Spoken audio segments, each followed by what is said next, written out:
அனைவருக்கும் வணக்கம். பொதுவா நம்பிக்கை நல்லது அப்படின்னு நம்ம கேள்விப்பட்டிருப்போம். தன்னம்பிக்கை என்பது வாழ்வில் மிக மிக முக்கியமானது அப்படிங்கிறத நம்ம எல்லாருமே உணர்ந்திருக்கோம். இந்த நம்பிக்கை, குறிப்பா தன்னம்பிக்கை அப்படிங்கிறது நம் வாழ்வில் கஷ்டமான தருணங்களில் நமக்கு தைரியத்தை கொடுக்குமா அப்படின்னா அதை ஆமாம் என்றுதான் சொல்ல வேண்டும். ஆனால் அதற்கு முக்கியமானது உறுதியான நம்பிக்கை இருத்தல் வேண்டும். இது நிச்சயமாக நடக்கும் என்கின்ற நம்பிக்கை மட்டுமே நமக்கு வாழ்வில் தைரியத்தை கொடுக்கும். இல்லையெனில் அது போலி தைரியத்தை தான் கொடுக்கும்.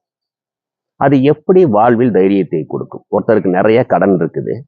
கடன்காரங்கள்லாம் அவரை ரொம்ப கஷ்டப்படுத்துறாங்க. அவர் ரொம்ப தொந்தரவு பண்றாங்க.